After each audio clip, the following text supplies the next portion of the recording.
Assalamualaikum warahmatullahi wabarakatuh. Kembali lagi bersama saya dan selamat datang di pertemuan kedua mata kuliah metode penelitian bisnis. Sebelumnya kita telah membahas pengertian dan pendahuluan. Pada pertemuan ini kita akan membahas tentang cara mengidentifikasi masalah penelitian, mengumpulkan data awal, serta merumuskan masalah penelitian secara efektif.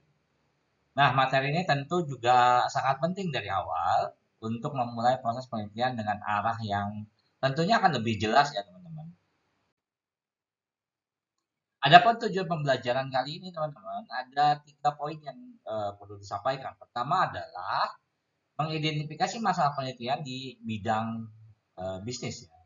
Kita akan identifikasi masalah penelitian di bidang bisnisnya itu tentang masalah-masalah apa saja sih yang biasanya ada.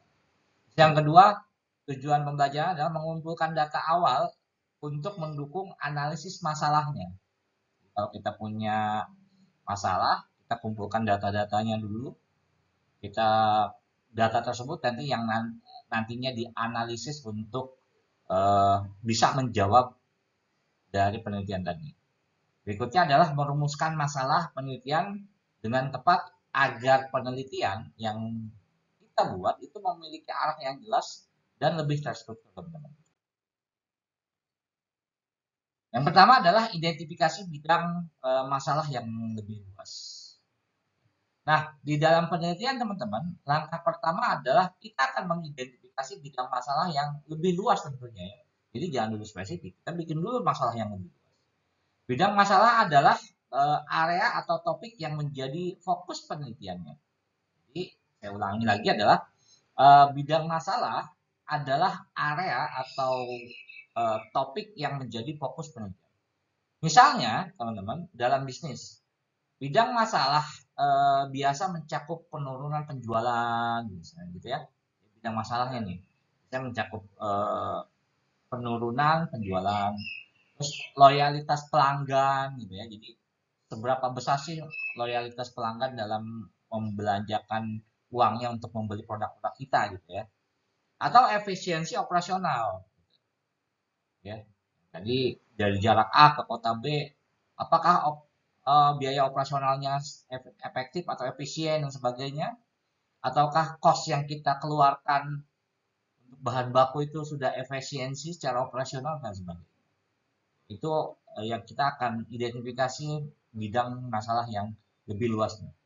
Nah, teman-teman kita dapat mempersempit fokus penelitiannya ke isu yang lebih spesifik. Jadi kita ketertarikannya kemana? Setelah tadi teman-teman kita identifikasi masalahnya, berikutnya adalah kita kumpulkan data di awal. Ya.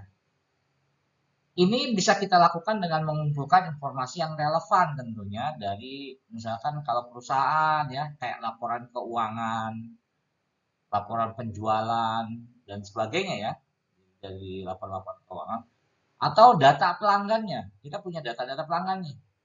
Ya, pelanggan A umur sekian, pria atau wanita dan sebagainya. Ya, itu adalah data-data awal.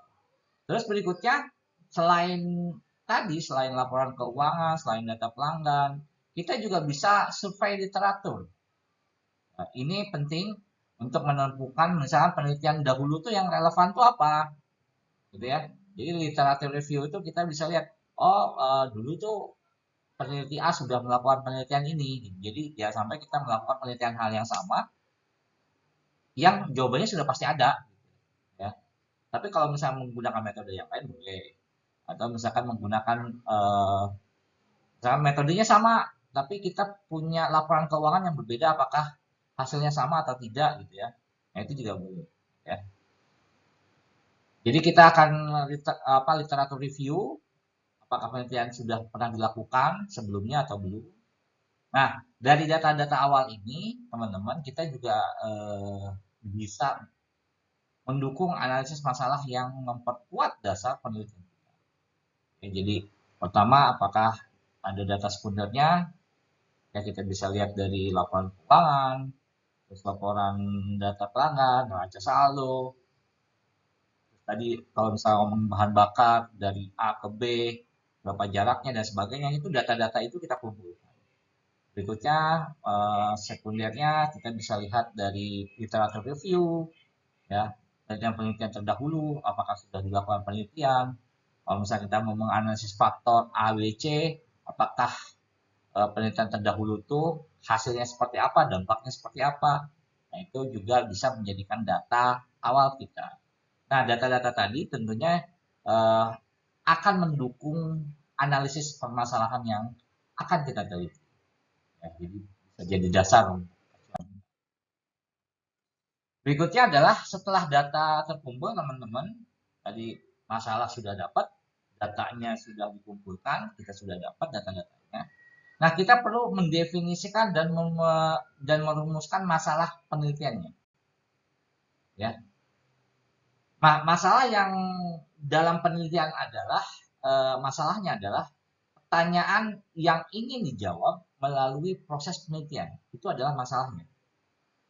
Jadi, masalah dalam penelitian adalah pertanyaan-pertanyaan yang nantinya akan kita jawab dalam proses penelitian.